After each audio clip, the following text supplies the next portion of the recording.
നമസ്കാരം, എല്ലാവർക്കും കേരള കരിയേഴ്സ് എന്ന ചാനലിലേക്ക് സ്വാഗതം.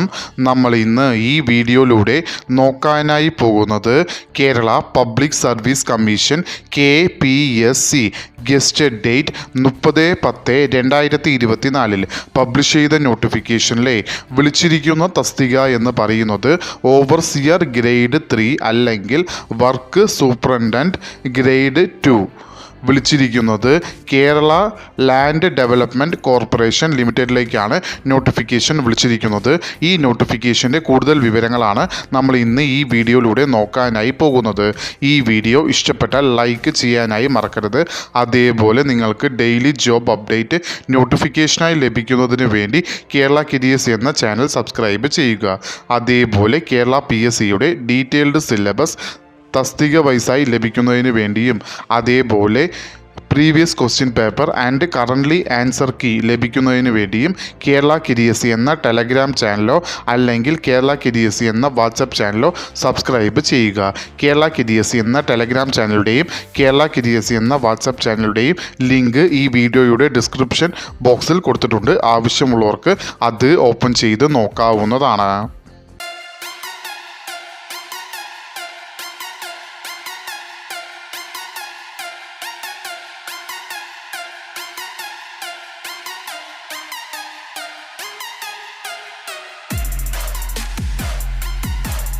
കേരള PSC പബ്ലിഷ് ചെയ്ത നോട്ടിഫിക്കേഷനിലെ കാറ്റഗറി നമ്പർ എന്ന് പറയുന്നത് 381/2024. വിളിച്ചിരിക്കുന്ന ഫേം എന്ന് പറയുന്നത് Kerala land development corporation limited. വിളിച്ചിരിക്കുന്ന തസ്തിക എന്ന് പറയുന്നത് ഓവർസിയർ ഗ്രേഡ് 3 അല്ലെങ്കിൽ work superintendent grade 2.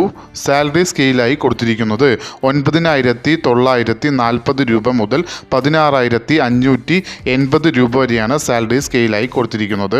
Number of vacancy ഇപ്പോൾ റിപ്പോർട്ട് ചെയ്തത് ഒരു വേക്കൻസിയാണ്. ഈ വേക്കൻസികൾ ഇനിയും കൂടാൻ സാധ്യതകളുണ്ട്. നോട്ടിഫിക്കേഷൻ വിളിച്ചിരിക്കുന്നത് സ്റ്റേറ്റ് വൈഡായാണ്. അതിൽ ഡയറക്റ്റ് ജനറൽ റിക്രൂട്ട്മെൻറ്റ് നോട്ടിഫിക്കേഷനിലാണ് ഇത് വരുന്നത്. Method of appointment direct recruitment ആണ്. ഏജ് ലിമിറ്റ് എന്ന് പറയുന്നത് 18 മുതൽ 36 വയസ്സ് വരെ ഉള്ളവർക്ക്, അതായത് 2/1/1988 1/1/2006 ഇടയിൽ ജനിച്ചിട്ടുള്ളവർക്ക് ഈ ആപ്ലിക്കേഷൻ അയക്കാവുന്നതാണ്. അതോടൊപ്പം അതർ ബാക്ക്വേർഡ് കമ്മ്യൂണിറ്റീസ് SC അല്ലെങ്കിൽ ST കാൻഡിഡേറ്റ്സിന് കേരള PSCയുടെ യൂഷ്വൽ ഏജ് റിലാക്സേഷനും ഉണ്ടാവുന്നതാണ്. ക്വാളിഫിക്കേഷൻ അതിൽ ആദ്യത്തെ ഓപ്ഷനായി കൊടുത്തിരിക്കുന്നത് നിങ്ങൾക്ക് SSLC പാസ്സായിരിക്കുകയോ അല്ലെങ്കിൽ അതിന് ഇക്വലൻ്റ് ക്വാളിഫിക്കേഷനോ ഉണ്ടായിരിക്കേണ്ടതാണ്. രണ്ടാമത് ക്വാളിഫിക്കേഷനായി കൊടുത്തിരിക്കുന്നത് താഴെ പറയുന്ന ക്വാളിഫിക്കേഷനുകളിൽ ഏതെങ്കിലും ഒരെണ്ണം SSLC പാസ്സായതിനു ശേഷം നിങ്ങൾക്ക് ഉണ്ടായിരിക്കേണ്ടതാണ്. അതിൽ ആദ്യമായി വരുന്നത് SMT ഓവർസിയേഴ്സ് കോഴ്സ്, അതും 2 വർഷത്തെ കോഴ്സ് പാസ്സായിരിക്കേണ്ടതാണ്. അത് ഇല്ലാത്ത പക്ഷം അടുത്ത ഓപ്ഷനായി കൊടുത്തിരിക്കുന്നത് ഡ്രാഫ്റ്റ്സ്മാൻ കോഴ്സ്, അതും കോളേജ് ഓഫ് എഞ്ചിനീയറിംഗ് ഗുണ്ടിയുടേത് പാസ്സായിരിക്കേണ്ടതാണ്. മൂന്നാമത് ഓപ്ഷനായി കൊടുത്തിരിക്കുന്നത് നിങ്ങൾക്ക് ഗ്രൂപ്പ് സർട്ടിഫിക്കറ്റ്, അതും KGT അല്ലെങ്കിൽ MGTയുടേത് താഴെ പറയുന്ന 4 ഗ്രൂപ്പുകളുടേത് ഉണ്ടായിരിക്കേണ്ടതാണ്. അതും ബിൽഡിംഗ്, രണ്ടാമത് ഡ്രോയിങ്, മൂന്നാമത് ബിൽഡിംഗ് കൺസ്ട്രക്ഷൻ, നാലാമത് സർവേ ആൻഡ് ഇറിഗേഷൻ.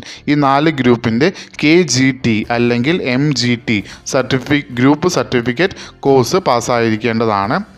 അതോടൊപ്പം അതിൽ തന്നെ നിങ്ങൾ ആൾട്ടർനേറ്റീവായി പാസ്സായിരിക്കേണ്ട സബ്ജക്റ്റുകൾ ഏതൊക്കെയെന്ന് നോക്കാം. ടോട്ടൽ 8 വിഷയങ്ങളാണ് കൊടുത്തിരിക്കുന്നത്. അതും കൂടി പാസ്സായിരിക്കേണ്ടതാണ്. ഗ്രൂപ്പ് സർട്ടിഫിക്കറ്റിനോടൊപ്പം ഈ 8 വിഷയങ്ങളും കൂടി പാസ്സായിരിക്കേണ്ടതാണ്. അതിൽ ഒന്നാമതായി വരുന്നത് സർവേ ആൻഡ് ലെവലിംഗ്, രണ്ടാമതായി വരുന്നത് അപ്ലൈഡ് മെക്കാനിക്സ്, മൂന്നാമതായി വരുന്നത് ബിൽഡിംഗ് മെറ്റീരിയൽസ് ആൻഡ് കൺസ്ട്രക്ഷൻ, നാലാമതായി വരുന്നത് ഹൈഡ്രോളിക് ആൻഡ് ഇറിഗേഷൻ, അഞ്ചാമതായി വരുന്നത് ബിൽഡിംഗ് ഡ്രോയിങ് ആൻഡ് എസ്റ്റിമേഷൻ, ആറാമതായി വരുന്നത് earth work and road making, ഏഴാമതായി വരുന്നത് ജിയോമെട്രിക്കൽ ഡ്രോയിങ് അല്ലെങ്കിൽ practical plane geometry and solid geometry, എട്ടാമതായി വരുന്നത് മെൻസറേഷൻ. ഈ പറയുന്ന 8 സബ്ജക്റ്റും കൂടി പാസ്സായിരിക്കേണ്ടതാണ്. ഇത് ഇല്ലാത്ത പക്ഷം നിങ്ങൾക്ക് കേരള ഗവൺമെൻറ് സർട്ടിഫിക്കറ്റ് എക്സാമിനേഷൻ, അതായത് KGCE, അതിൻ്റെ സിവിൽ എഞ്ചിനീയറിംഗ് പാസ്സായിട്ടുള്ളവരാണെങ്കിൽ അവർക്കും ഈ ആപ്ലിക്കേഷൻ അയക്കാവുന്നതാണ്. അതും ഇല്ലാത്ത പക്ഷം നിങ്ങൾക്ക് സക്സസ്ഫുള്ളി കംപ്ലീഷൻ, അതായത് സർട്ടിഫിക്കറ്റ് കോഴ്സ് ഓഫ് തിരുവനന്തപുരത്തിൻ്റെ എഞ്ചിനീയറിംഗ് കോളേജ് ഓഫ് എഞ്ചിനീയറിംഗ് തിരുവനന്തപുരത്തിൻ്റെ സർട്ടിഫിക്കറ്റ് കോഴ്സ് കംപ്ലീറ്റ് ആയിട്ടുള്ളവരാണെങ്കിൽ അവർക്കും ഈ ആപ്ലിക്കേഷൻ അയക്കാവുന്നതാണ്. അതുമല്ലെങ്കിൽ നാഷണൽ ട്രേഡ് സർട്ടിഫിക്കറ്റ്, അതായത് NTC, ITIയിൽ നിന്നും ഡ്രാഫ്റ്റ്സ്മാൻ സിവിൽ പാസ്സായിട്ടുള്ളവരാണെങ്കിൽ അവർക്കും ഈ ആപ്ലിക്കേഷൻ അയക്കാം. അതുമല്ലെങ്കിൽ overseer course conducted by the government of കേരളയുടേത് പാസ്സായിട്ടുള്ളവരാണെങ്കിലും അവർക്കും ഈ ആപ്ലിക്കേഷൻ അയക്കാവുന്നതാണ്. അതുമല്ലെങ്കിൽ ഡിപ്ലോമ ഇൻ സിവിൽ എഞ്ചിനീയറിംഗ് 2 വർഷത്തെ കോഴ്സ് വുമൻസ് പോളിടെക്നിക്കിൽ നിന്നും ഏതെങ്കിലും ഒരു സ്റ്റേറ്റിലുള്ള പാസ്സായിട്ടുള്ളവരാണെങ്കിൽ അവർക്കും ഈ ആപ്ലിക്കേഷൻ അയക്കാവുന്നതാണ്.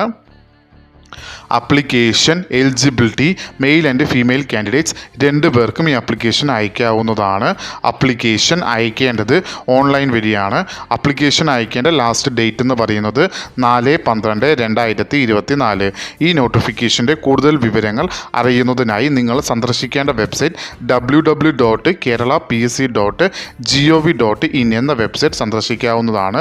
ഈ വീഡിയോ ഇഷ്ടപ്പെട്ടാൽ ലൈക്ക് ചെയ്യാനായി മറക്കരുത്. അതേപോലെ നിങ്ങൾക്ക് ഡെയിലി ജോബ് അപ്ഡേറ്റ് നോട്ടിഫിക്കേഷനായി ലഭിക്കുന്നതിന് വേണ്ടി കേരള കരിയേഴ്സ് എന്ന ചാനൽ സബ്സ്ക്രൈബ് ചെയ്യുക. ഇതുവരെയും കേരള കരിയേഴ്സ് എന്ന ചാനൽ കണ്ട എല്ലാവർക്കും നന്ദി, നമസ്കാരം.